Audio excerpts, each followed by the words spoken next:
step is going to take you to the next, but in my life, I've always had faith. Of course, Suzanne Faith, that's my last name, so I use that as a marker. And as Nicolette said, I have spent the last 36 years as a dementia specialist, so I know a lot about the brain, and in my time to relax, I work with art and press flowers.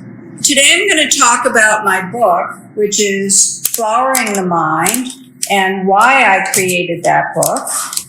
My presentation today is to introduce all of you to the reason in this book and how you can adapt some of this information to improve your own life. And if you're working with someone who has a cognitive impairment, then you could also utilize the same techniques to encourage creativity and stimulation for that group of people as well. So as a dementia specialist, I've always said that there are 4 pillars of brain health, and they're diet and nutrition, socialization, which is so important to connect the neurons in the brain, physical exercise, and brain exercise. But we have discovered that, brain exercise is not necessarily just doing a crossword puzzle.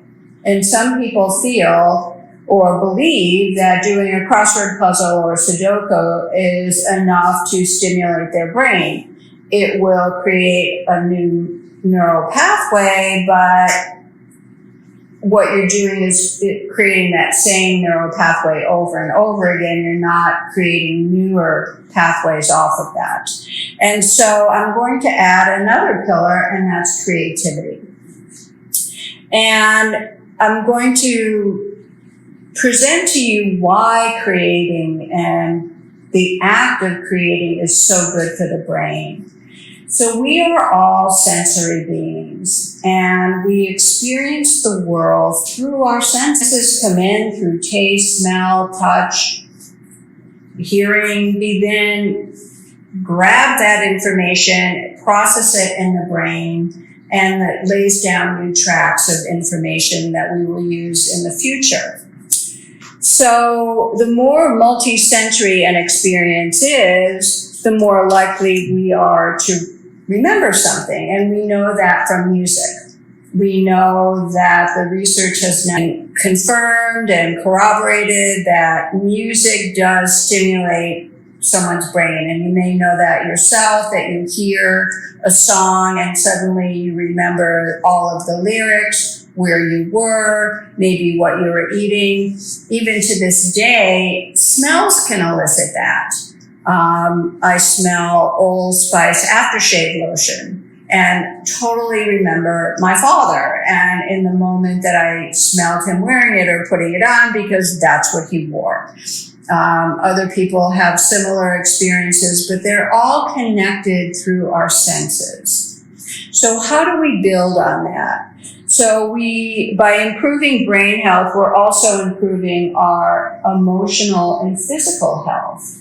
Because, again, for those that may not know, the brain has receptors and produces neurochemicals that then flood the body. And most of those receptors are in our intestinal tract. When you have a gut feeling, it's real. You have a gut feeling because the brain is responding, and that is the way that your inner communication system works to help you understand that something is good or bad. So emotions are stored in the brain along with the events that trigger them.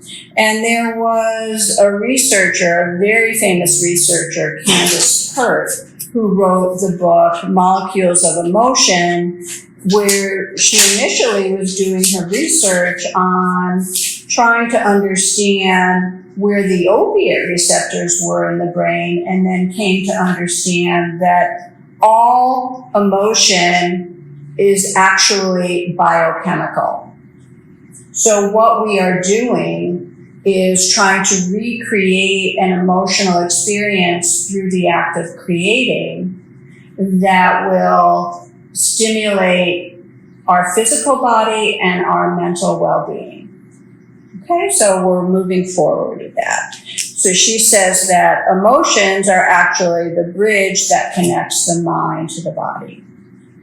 So if a memory of an event triggers a happy response, our brains will subconsciously guide us back to a place of feeling good, which we want. And so with that and with understanding that now, we can choose to create consciously. So here's where flowers come in, which is, again, a shameless plug. So here's where flowers come in. So the human brain has the ability to interpret images that the eye sees in just 13 milliseconds. And so the eye finds concepts and the brain responds. And sometimes it can respond believing that it's seeing something from a distance because of a shape or a pattern, only upon closer inspection to discover that it wasn't a snake, let's say it was a stick. And we've all, or vice versa, which at that point you walk away, but we've all had those experiences. So the eye finds concepts and the brain responds. And as human beings, we all have an affinity towards nature. And they call this affinity biophilia. And that might be a new word for some of you, but aphilia is Latin for an affinity, whereas phobia is Latin for a fear. So we're aware of phobias, but we often don't talk of philias. But biophilia is our innate response as a physical being on this planet to respond to nature. So therefore, positive emotions that are elicited through nature are going to be good for our health. In Japan, not only was the Oshibana therapy born, but they have forest bathing, where they have people actually go out into the forest and experience the energy of being in greenery and the trees to enhance their well-being. So understanding this, many researchers have utilized this concept of our affinity towards nature to do their own specific research on how flowers or nature affects health. One person who was renowned, Dr. Roger Ehrlich, did a research study on how patients recovering from surgery in a hospital recovered more quickly when they saw flowers or a garden as opposed to looking out on a brick wall. And he wrote a book, Supportive Design Theory, which was published in 1984, and that is used today in the hospital systems across the country and the world to try to incorporate some natural setting or plants within the hospital setting, or utilizing views that are available to help the patients heal. So flowers have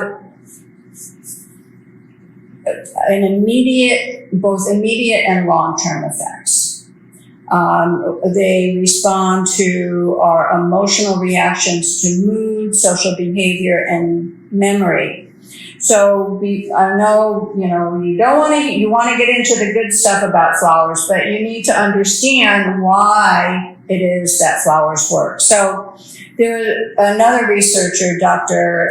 Jeanette Haviland-Jones out of Rutgers, did a number of studies with flowers, and one study in particular, which was terrific, is she simply had people in an elevator. So, you all have been in an elevator and people sort of are aware of their own space and they don't interact with other people. And the research staff handed some people a pen and other people flowers. And the people that received the flowers actually smiled, like a true smile.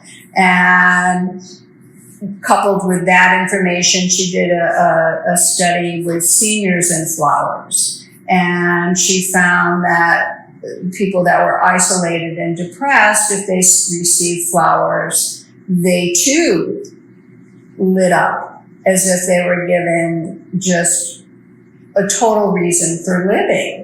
And so, again, it's just more information for all of you in the audience to understand there is an impact that flowers have on our brain. So we want to utilize that. So back to my journey, as I've told you and was introduced by Nicolette, the founder of Oasis Brewster, that I, as a avocation, I would say, I'm an avid gardener, love to press flowers, love to garden, love flowers, began pressing them. But I actually was an illustrator and on the side, along with doing my nursing. And so I began to combine my pressed flower work with my illustrations, and found through my art that there were actually pressed flower gills all over the world. And I was so surprised. I thought, oh my gosh, I thought, we work in isolation sometimes and don't recognize that this is out in the world. And so I went to England and studied with the Pressed Flower Guild of Great Britain and was a member of that for 20 plus years. And in that relationship was introduced to Nobuo Sugino, who is president of the International Pressed Flower Society. Now, he's from Japan, and his vision is to have everybody in the world working with flowers. And indeed, in Asia, it is huge. Pressed floral work is huge, and they call it Oshibana. Oshibana is just the word in Japanese for pressed flowers. So I was invited to Japan a number of times to teach, and when I was there in the year 2000, I was given information by Nobuo that they had just aired a television special on NHK TV, which is similar to our PBS, and at which a group of neurologists, or actually, I shouldn't say a group, 2 neurologists from Tokyo had done a study wanting to see if indeed this is true, everything that I just told you about flowers and the fact that it helps your brain health and your physical health, and does it actually improve your memory?